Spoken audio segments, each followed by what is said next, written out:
Hey, Flames fans, time for another edition of Flames Unfiltered, hosted by myself, Brad Burud, and Kyle Lewis. Kyle, another week of Flames hockey, actually a busy week of Flames hockey, and a lot of L's on the calendar. yeah, quite a few, and a busy week succeeded by an extremely slow week. We are off. No Flames hockey until Thursday this week. And then just Thursday, and then an afternoon game on Saturday. And it's and Brad's favorite. My favorite, so I can complain about that. Yeah, but you know what? We get a break and it's all right. And then we're not far off of the Olympic break. When you look at the schedule, it's the following week we have a couple games and then the Olympic break. Yeah, right around the corner. I'm actually going to go to Ottawa that same week, I believe. Yeah, it's coming up quick. Yeah, real quick. Hey, did you see the goalie fight last week? What'd you think? I did see it. Who was it again? Remind me. Bobrovsky and Nedeljkovic. Oh, Nedeljkovic. Yes, I did see that. Yeah, not a bad tilt. Not a bad tilt as far as goalies. Well, you know, I got thinking, and the last goalie fight was Talbot Smith, and it seems like that was quite a while ago. And yeah, another one here. That's nice. That's nice. I like him. Yeah. Who doesn't like him? What, a goalie fight? Nah. Like what was the best one ever, you think? Was it maybe Hextall and Potvin? Probably. That was a good one. Kiprusoff and Vokun was just like a lot of tussling and not much punches. That one wasn't not many punches. I think the Hextall one.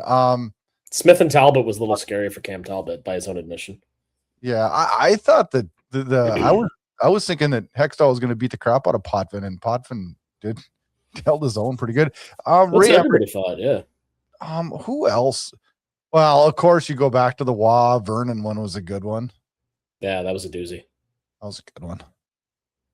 Before we talk Flames, I don't really like talking Flames hockey. That's a scary thing because we're a Flames podcast. You say you don't feel like talking Flames hockey? No, I don't. I don't know what I want to talk about, but well, you need to help me out with the problem, though.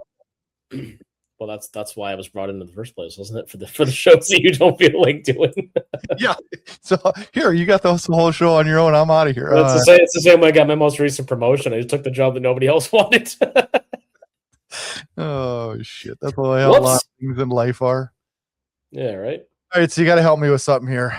One of my buddies at work. I've worked with him for, probably a decade now. His wife. Eric and I laugh about this because I can hardly fathom that this is why somebody became a hockey fan, but his wife, who is not a sports fan at all, to my knowledge, doesn't like any of it. And Eric's not a hockey guy. He's a basketball guy. His wife starts watching the HBO Heated Rivalry. Have you seen this? Heard about this? Do you know anything about this? It scared me sickly inside about this. I don't know why. Oh, I'm well aware of it. It's all over. There's commercials for it constantly, and the two stars of the show. But yeah, I have not seen a commercial for it at all. No, in Canada, it's advertised pretty frequently, and then the two dudes that star in it were featured as they were at a game recently. There was something where they were featured, and they got a big applause and all that. So anyway, go on.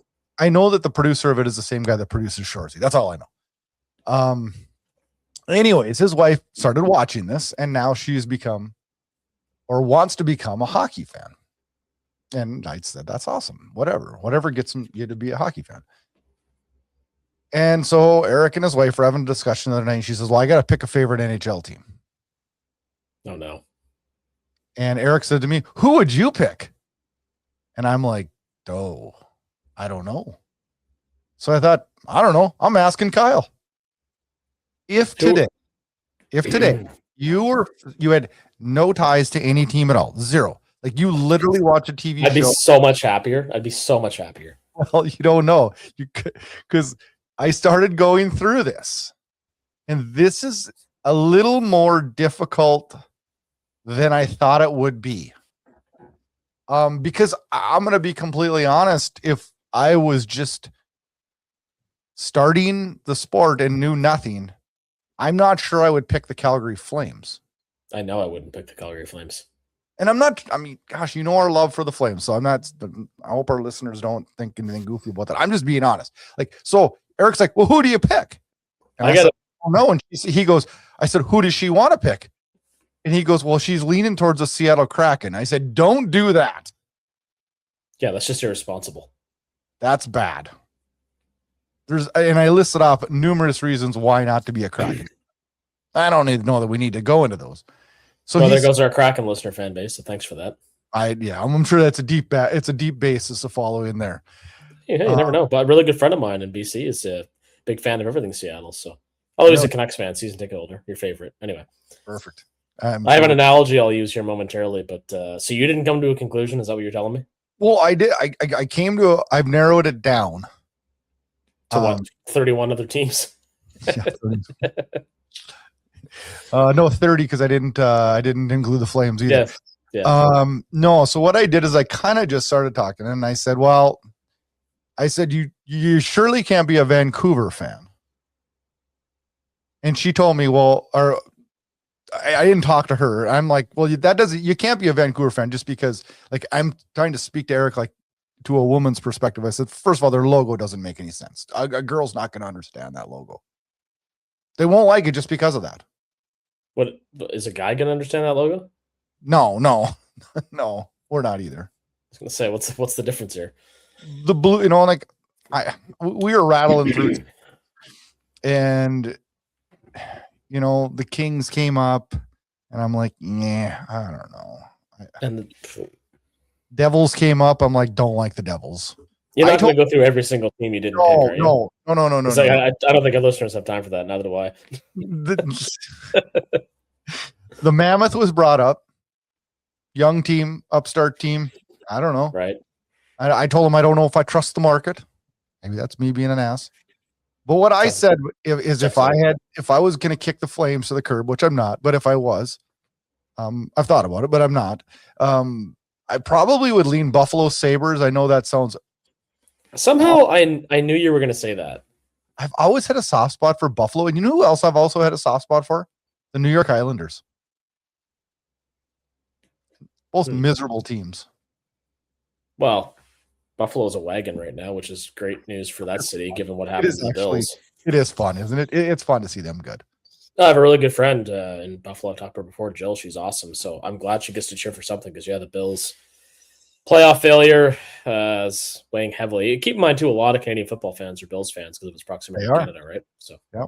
But we're going to leave the conversation, but I just need you to tell me who she should pick. Well, I'm going to tell you two things. In terms of who she should pick, Montreal, because it's like a religion. Like, that is just such a historic franchise. 24 Stanley Cups. They're super fun to watch right now. If it's going to be American, honestly, I'd probably go American. No, but I'm going to just pick a team from each side of the border. I'd probably go, honestly, Minnesota. Just because I love boring hockey. No, but it's a state of hockey, Oh, great, man, great. I can tell you stories. It's not the state of hockey. Well, it's called the state of hockey. Self-proclaimed. Yeah, you know what? A lot of really cooler wrestlers came from Minneapolis, so I'll go with that. Rick Rude. I know this sounds real bandwaganish, and it's not. Like, probably a really safe team in the States to like is Colorado. It really is, and has been for a long, long time. Well, they inherited an incredible team from Quebec. That's how it started. They did. And I mean, but we talked about Saving Sakic, didn't we? Yeah, that was awesome, wasn't it? Yeah. So anybody who hasn't watched Saving Sakic, just stop listening to our podcast and go throw that on. Seriously, that changed my whole perspective on a lot of things. That was really, really good. Really good. That was phenomenal. And I'm also going to address one other thing about us being Flames fans. So a few people have said to me over the years with regards to their marriages, both male and female, I haven't heard from a gay couple yet, but I'm sure it also applies. They've said, that why leave? You get so many years in. It's that whole, what do they call that? The sunken cost fallacy, like any investment, right? You just got so much time into it. You don't want to pull all your assets out and take the loss. That's kind of how it feels being a Flames fan. And anybody who heard the first 5 words out of my mouth for this paragraph probably saw that's where I was going with this, but we got too much invested. People say to me all the time, "Oh, your team sucks. How much getting on?" I said, "Dude, there's like 30 game-worn jerseys in my basement. There's clothing. There's all these trips." The only time I've considered leaving the Flames was when there was Houston talk. I said, I'm not following on the move. I wouldn't follow them to Houston. No, I'd become a Jets fan. That's the only time I was like, I'm out then. I'm not following the move. So, well, in all fairness to those who've had to endure it, and God bless them because it's not an easy thing to go through, I'm sure. Quebec moving to Colorado, even the Atlanta fan base when they moved to Winnipeg, or even Arizona to Utah, like it's a totally different team. The fact that you can consider the fact that Ilya Kovalchuk, if I'm not mistaken, is the Winnipeg Jets' current all-time leading goal scorer, like that franchise. It just doesn't make any sense. But that's what it is. It's ridiculous. I know. It is. It is crazy. Anyway. Okay, you know what I really want to talk about? Rasmus Andersson getting shelled by the Ottawa Senators in the night he scored his first goal. We'll get to that. Okay. All right. Sorry. This Calgary Flames team right now may be the boringest hockey team I've ever watched in my entire life. You know what, though? Counterpoint. Good. I want to hear it. Is this positive, Kyle? Yeah, he's not around for long, so don't get too adjusted to it. 20 minutes, the first period of most of their games lately has been far and away their best, and then they just suck right after. Yeah. Yeah. They go balls to the wall for 20 minutes. And I mean, the game against Anaheim is probably the best example. That was a lot of fun, especially Hunter Prstavich getting a goal. It was a bad first goal, but it was a goal. Yeah, but it was the right play. That's why he got the goal, right? Yeah, no, true. Very true. Very true. But generally speaking, they can't play 60 minutes. Robert Munich, our buddy, friend of the show, he posted on X the other day during the Washington game. This might be the worst Flames game I've ever attended. If you're going to be bad, at least be entertaining. And it brings me to the topic I wanted to talk about here. Gosh, I just feel like I'm such a hypocrite because I was so not a tank guy. And I still don't even consider myself a tank guy. I'm a reality guy. But you know what? I think young, fresh speed and losing sells better tickets than old, slow losing. 100% it does. Right? Because there's a light at the end of the tunnel. Trick us. Gosh, I just don't understand why they don't get it up at top. And maybe we're getting it. Maybe we're going to get these moves. I don't know. But right now I watch games on TV and I just really, really struggle. Last night I turned the game on and I was excited. You know who I was excited to watch? The young stars on Anaheim. I was excited. Yeah. I was excited. You get that. It's crazy, right? Well, and I was excited to watch some of our young stars. Prstavich, Gridden had a point. Coronado, Zari. But I think what seems to be missing for a lot of people, but they're not understanding, maybe not a lot, but anyway, is that you have to get really, really bad to get really good. I know. I feel like, and we've talked about this a lot, and I do agree with that to an extent. But really, I think we're bad this year, right? We're very likely picking in the top 5. I would say. Would you agree? Yeah, ask me again in 3 weeks, and I can pretty well guarantee it. But so that being said, the pick we get this year will probably be a pretty solid player. And you pair that with the last few drafts we have in Parekh and Reshny and Stocksilius and I know I'm forgetting other guys, but I know all those aren't going to work out. But Hunter Prstavich is a young player that stepped in. Kuznetsov's a young player that stepped in. We have Coronado. This doesn't have to be let's be the worst team in the league for 3 straight years and then take 5 more years to get this together. That was never had to be the case. And this is the dichotomy that I want to talk about, because I get in a lengthy debate on X, which I often do and often stupidly do, about rebuilding team and how you do it properly. And the misconception with some people seems to be that, you need to just keep getting drafting players, and it's all through the draft. And that's largely true. But the missing part is that these pieces you acquire as you go through this, to your point, yes, many of them do not work out. No. But moreover, bringing more and more and more prospects into the system, desirable pieces, it gives you more ammo. So if you can just imagine if the Flames wanted to move up in this draft, right? They can package a guy like Kadri with a really good prospect already if, say, a team ahead of them, and there won't be very many teams of them, but a team ahead of them couldn't get the guy they wanted. And Calgary's guy that they decided they wanted is still on the board, conceivably. What people don't seem to understand in a lot of cases is that the more good young players you draft, they're not all going to play for the Calgary Flames. In fact, a lot of them won't. There's so many possibilities when you acquire good players, though, that you can. The fallacy is to be like what Edmonton did, which was suck forever and keep drafting super high. That doesn't work either. No, right? I know, but I just I'm sitting here looking at the time frame, and I'm like, this doesn't have to be like a 5-8 year thing. Like, we can't. You know what? Quite honestly, when you got a goalie like Wolf that we're considering our goalie of the future, we can't have this be a 5 or 8 year thing. Yeah, because Dustin Wolf in 8 years is not Dustin Wolf. No, well, presumably not, but we'll see. But, I mean, goalies age differently, I guess, than players. But you know what I'm saying, right? Like, we can't waste the prime years. We hear it all the time on Flames Talk. We make fun of Edmonton all the time that they're squandering the prime years of having two of the best NHL players in the league. And every year that goes by, those odds of them breaking through go down. Mm-hmm.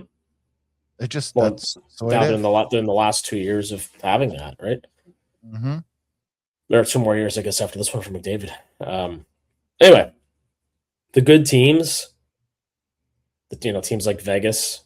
Although I really think they hurt their roster a bit by shedding a guy like Whitecloud. I really wonder about that. But anyway, that's all I want to talk about, Zach Whitecloud today. Well, of course. Anyway, point being that you can take those prospects and those draft picks you have and use them to acquire guys like Coleman and Kadri. Like, when the Flames get to that point and we're starting to acquire veteran players, that's the sweet spot you want to get to. Where it's like, okay, we have the core we need.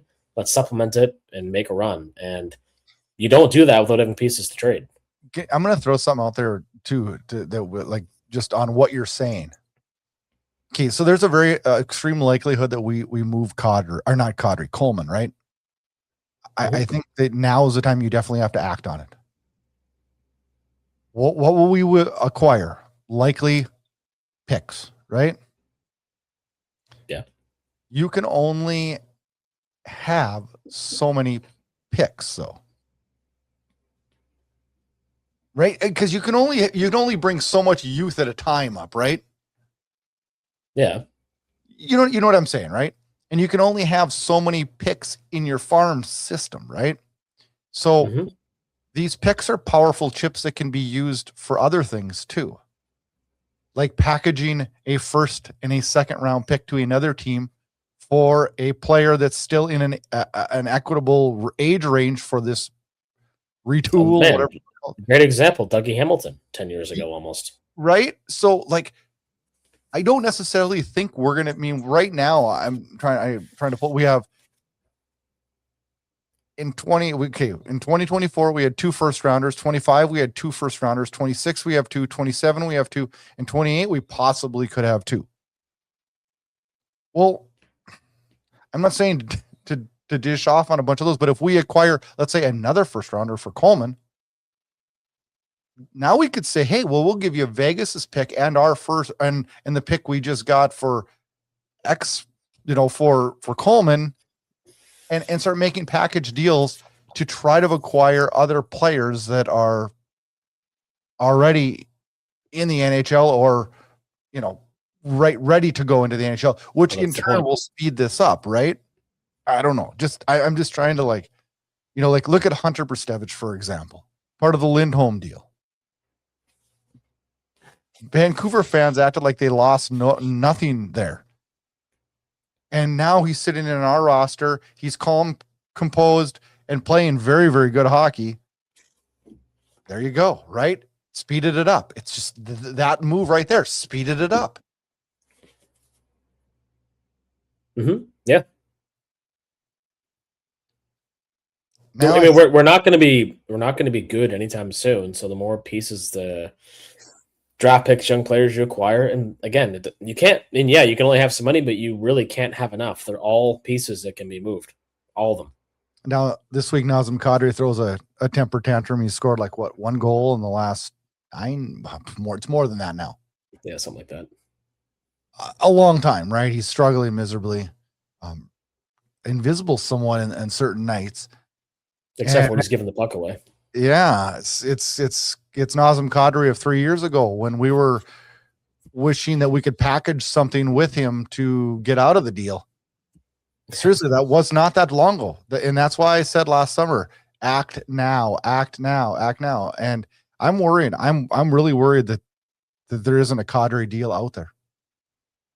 Oh, there's 100% a Kadri deal out there. It's just not necessarily the deal that we wanted.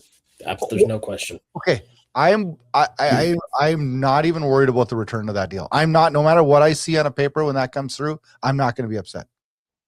I'm not. You just want the contract off the books. I think it's critical that contract is not on our books, because I'm telling you something right now, that right there forces the Flames team to give that roster spot to him and not a young player.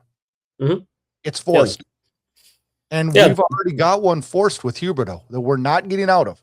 So yeah, and that was, man, So I'm just saying you can shelter one of those, right? You can live with a Huberdeau. You can shelter one of those, but you can't start taking 2, 3, 4, 5 spots away from young guys. This will never work doing that. So this Kadri contract, it is critical that this goes out the door this year. Mm-hmm. Critical. I would way, way, way rather keep him than watch another season of Jonathan Huberdeau. I'll say that. I'm not saying that, but I'm just saying that those two contracts are not even equal. The Huberdeau one is not happening. I'm just saying, if you want to talk about players talking badly, I would playing badly. Excuse me. I would take the Huberdeau one too over the Kadri one. I would, but it's not feasible right now. We can actually get something for Kadri, right? Mm-hmm. So it's time. We need to act on it. We really need to act on it. Yeah, we will. I'm not worried about that. You think so, really? Yeah, how the hell? Why would I think anything otherwise? Who's another center that's available that's good and that plays the way Kadri does? I agree with you, Kyle. I do. But I don't know why I'm a little scared. Because this team often does stupid things in the past. That's your PTSD flaring up. I know. And mine is too, but I'm trying to be positive, forward thinking about this team. And I bemoaned the other day, and somebody argued with me saying, "Oh, Huska's good at developing young players." No, he's not. Again, I'll die on that hill. He's completely mismanaged Connor Zary, for example. But there's signs some of these guys are starting to, turn a corner.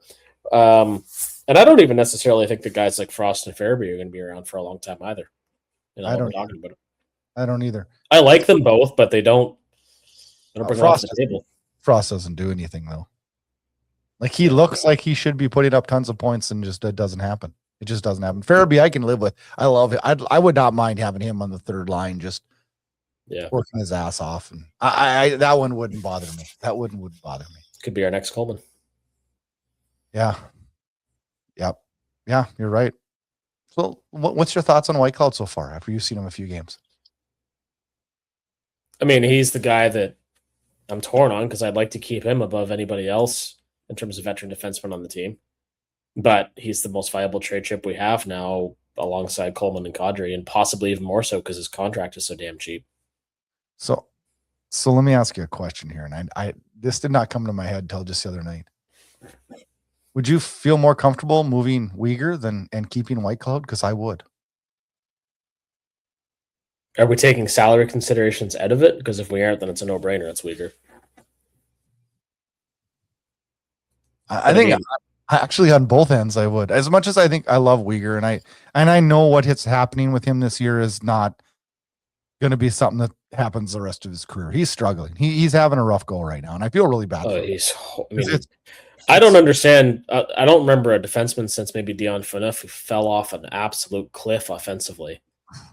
Offensively, he's scary. Defensively, the turnovers have been atrocious lately. Well, there's something that's not right there, because how do you go from 20 goals and 52 points, I think it was, to whatever he has now, which is next to nothing, and is a minus like 30? Yeah. He's hitting as many minuses as Andersson did last year.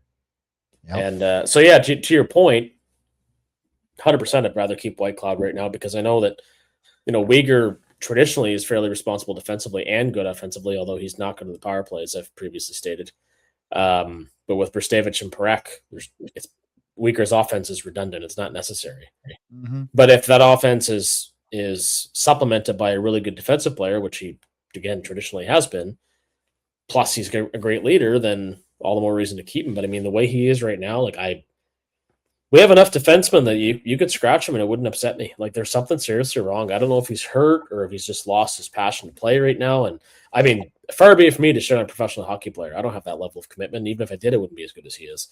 I'm not trying to put the guy down. I really wish I knew what was going on. It's like, dude, like he's just abysmal. It's scary. It's scary. It's so weird. And like I just said a minute ago, I don't think it'll stay like that or anything like that. But I'm sitting there and I'm looking at the contract. I'm looking at what I feel like we could get for him. And I'm like, man, I don't know. I said, I look, okay, Whitecloud gives me what I need for stay at home, strong, big, tough, can have some offensive flashes, but I'm going to have Brustevich and Parekh to do that. Like he fits probably the mold even fine. I mean, I don't know. It's just something to think about. But, you know, another thing we talked about over and over in the show is, hey, once we move Andersson, that takes the problem away for Parekh coming back. Well, Parekh comes back after this weekend, and I'll be pissed if Brustevich goes back down to the AHL Wranglers because Parekh came back. I'm going to be pissed. Yeah, he shouldn't be. He shouldn't be going anywhere. He's been fantastic. I know, but where does he fit where does he fit? Who goes? So is that just saying that some defenseman's getting traded this week? Not necessarily this week, but somebody's getting traded soon, yeah. And I think, unfortunately, in a way, I think it is going to be Whitecloud. He's going to fetch a much larger return than anybody else. And he's probably going to go to a team like Montreal or Boston. Buffalo? Yeah, Buffalo's good. I think Mike Gold singled him out as he did, as a good trade partner. Good trade partners, I should say, Calgary and Buffalo, and absolutely they are. Yeah. We can't keep all these defensemen. Now, what would you do? Would you rather keep Whitecloud and trade Hanley and, say, Pahal? Yeah. For a less return, the Whitecloud would fetch you, though. I still will, because you know what? For some reason, and I know you guys are just going to be like, well, you've watched him for 3 games or whatever it's been, 3 or 4 games. No, I watched him in Vegas. I feel like this is a guy that's calm, steady, and would really, really bolster our defense. So if you had Uyghur, Whitecloud, Parekh, Brustevich, obviously you figure out maybe Uyghur goes to the other side, and then you got Ball. I just feel more comfortable. I just do. I just feel more comfortable. Well, I guess we're going to see what happens.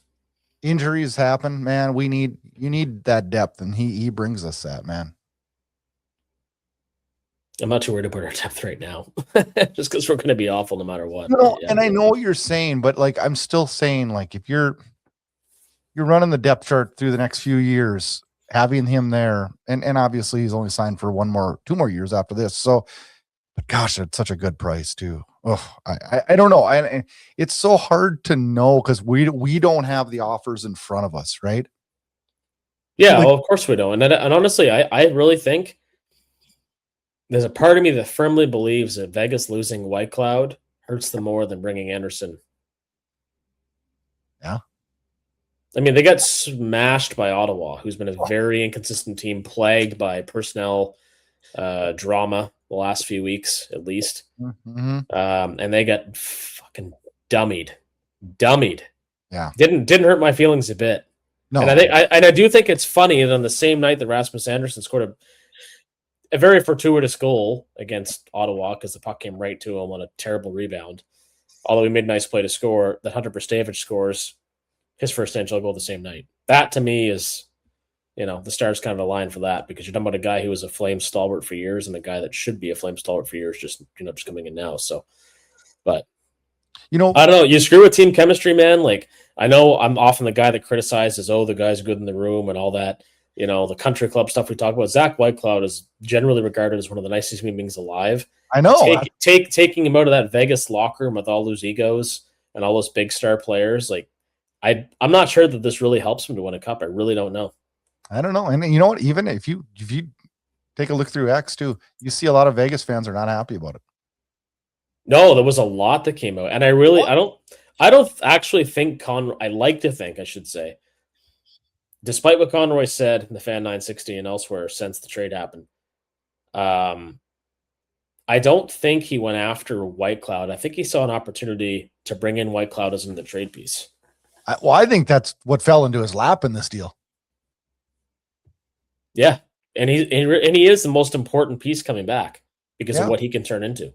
Whether it's a mentor for younger players or as a trade trip prior to the trade deadline. And as much as I want to keep him again, I really think the smart move is to move him because I think if Andersson traded now, and obviously Quinn Hughes is long gone, I think Whitecloud is one of the top 3 most sought after defensemen going into the trade deadline that could be had. Yeah, probably. And there's no retention involved. Guy can play in all situations. Like, we only have 1 retention spot left, and that needs to be for Kadri. Yeah, Coleman's hit is a lot more palpable. What is he, 5 mil, 4.5? 4.5, I believe.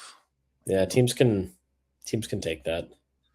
Now, I mean, keep in mind, there's 2 things that'll happen. If both guys get traded, one we'd probably retain a little bit on with that last spot you mentioned.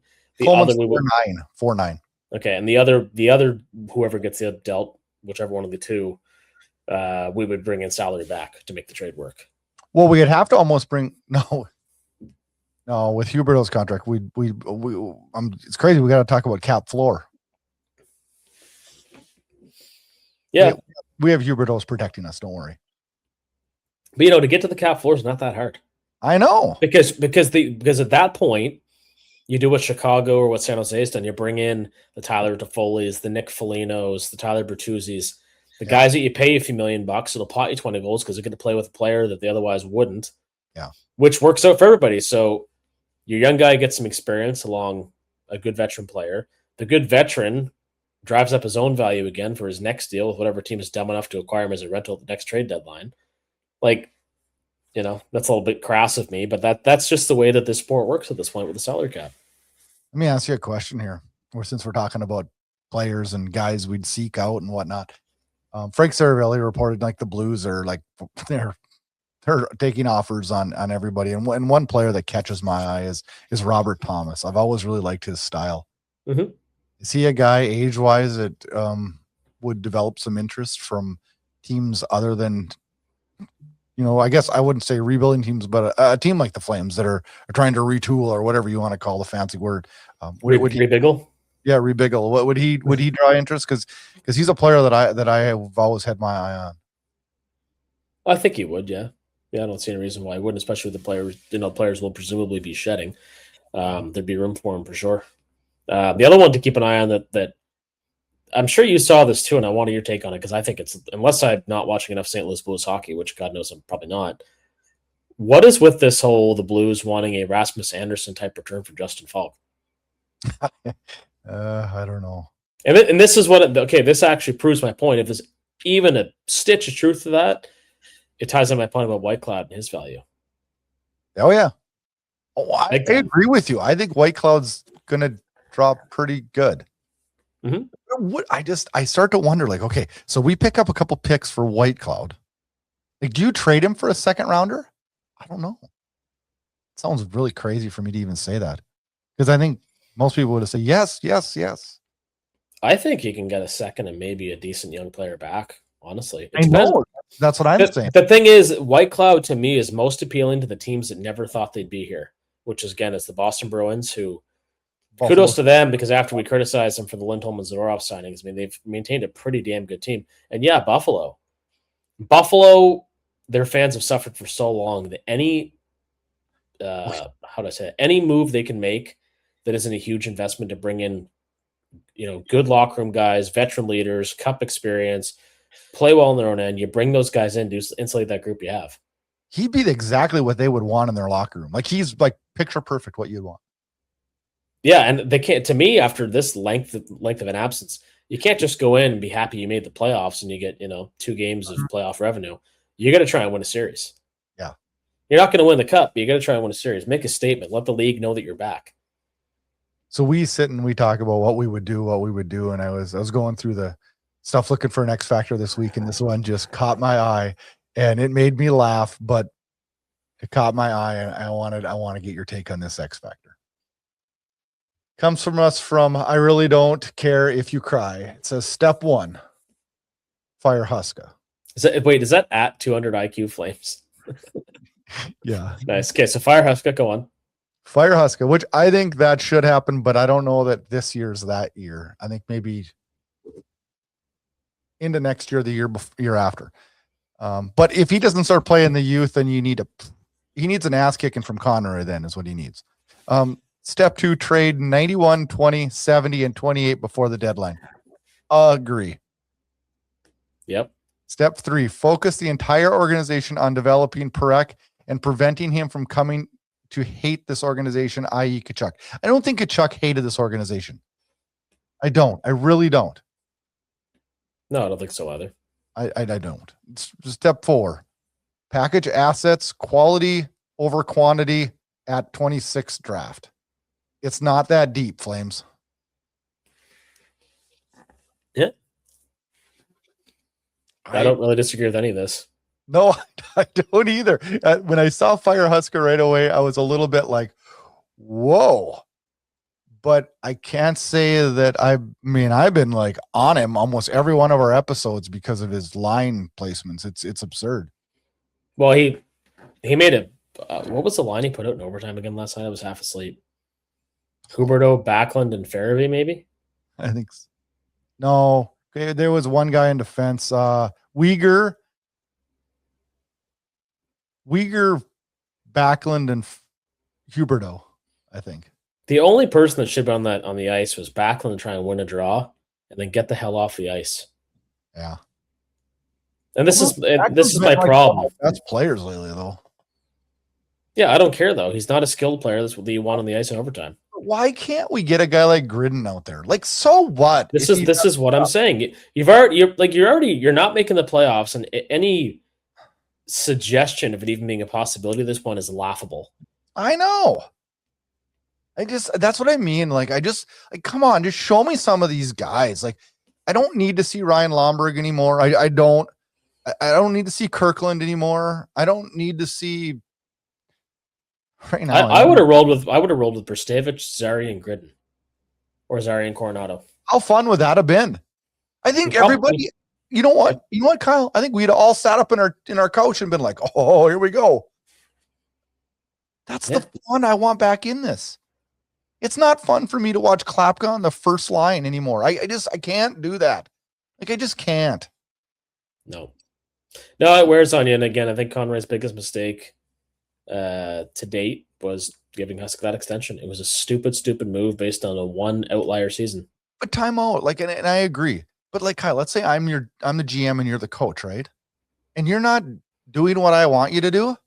Can he knock on the door and be like, enough of this, enough? Yeah. He can do that, right? And he can say, like, you're either going to do this or you're going to hit the road. And you can say, well, general managers shouldn't be infringing on what the coach does. No, there is certain times based off where the franchise is at, you have to do that. Well, it goes both ways. I mean, what was what coach? Maybe you remember this. What coach was it? Doesn't think it was that long ago, but maybe it was a while ago. Maybe I read it in a book. Maybe it was Mike Keenan or Brian Burke, but I think I think it might have been Keenan. Might have said to Berkey, like, "Get me some players." And Berkey was the GM. And I'm not saying that's the right thing to say to your GM, but I mean, I get. Don't you think? No, but seriously, like, if I was your GM and you were the coach, I'd want you to come with me for suggestions on players. We work together to get the right players, right? Mm-hmm, but then we also work together for implementation of the players, right? I'm going through that exact same work right now. I'm trying to find a guy to add to our team, and there's a guy that I wanted that didn't pan out. There's a guy that could be a good fit. There's a guy that maybe I haven't thought of, and you solicit the opinions of the people around you to the decision ultimately rests with me as a manager, the same as it rests with the coach to say, this is who you're going to put on the ice, but you need to solicit that advice, right? But we're a team, right? When I want the input of my team, because to build a good team, you need the team. And every single person, no matter what line of work they're in or what situation they're in, gets siloed in their own thinking. For sure. You're too deep in the weeds, right? For sure.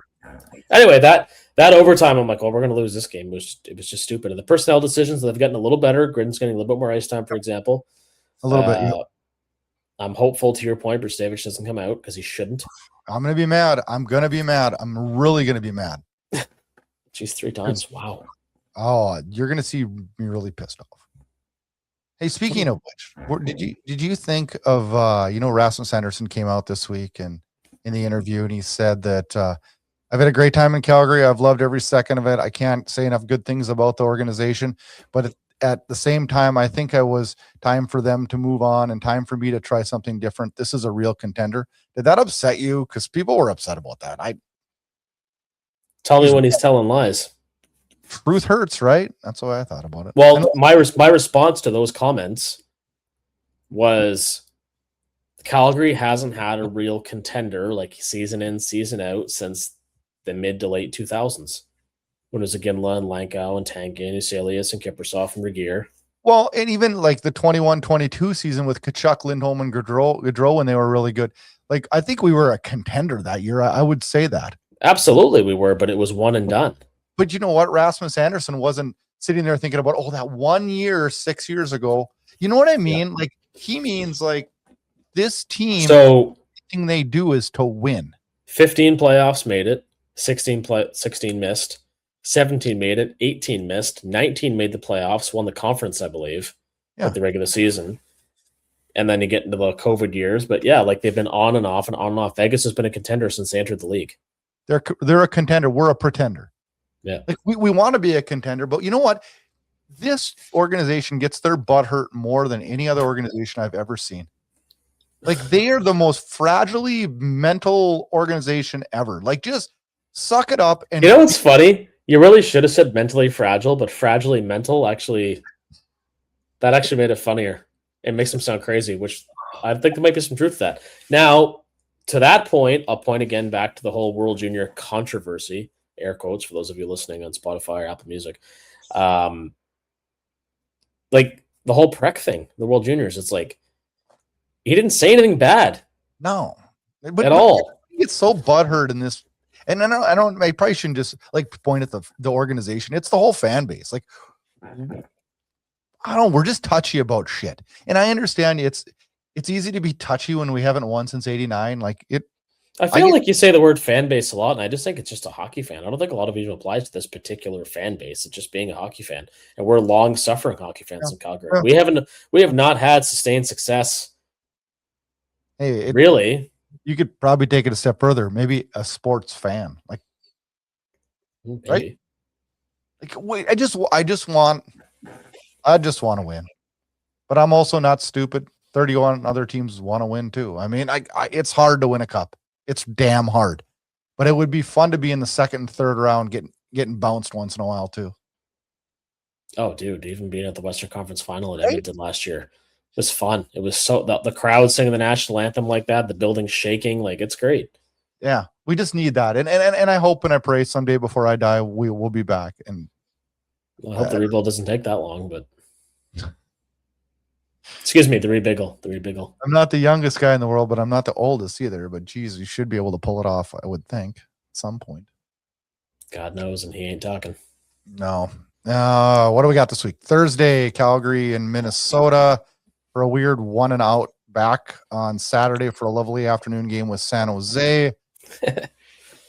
Yeah, and then we're getting to the Olympic break. It's drawing closer and closer, and the Flames at the end of this week will only have 30 games left on the schedule.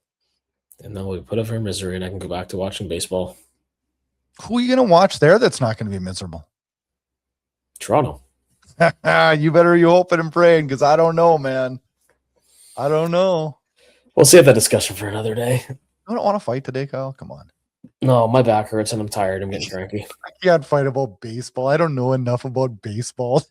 Oh, I can fight about anything. That's one of my weaknesses, strengths. I don't know. Anyway. Next week, we record on Sunday because from Monday releases the Flames play Toronto Monday night. I don't know what else we got. That's what we got. Then we've got Edmonton, I think, and then we go to Olympic break. But it's interesting. This week, it's going to be quiet, man. I'm going to kind of try to like relax the next couple of days a little bit from hockey. Yeah, I'm going to focus on anything but unless there's a big trade. Oh, yeah. I'm ready for that there could be because the Olympic break's coming and a lot of teams will still want to get that done. So 100%. We got to free up a spot for a defenseman, right? So, all right. Keep on watching and listening. We shall see. As we go today, Small Town Strip Club got lots of dates coming up. Toronto, London, Hamilton, Milverton. You know where Milverton is at? I do not. I don't either. It's in Canada. It's over by Vancouver. Over by Vancouver. They got a whole list of dates coming up through February, March, and April. Some new music on the way from Small Town Strip Club. Also, enjoy, Flames fans. Check back next week. We're back talking Flames hockey next week. See you guys.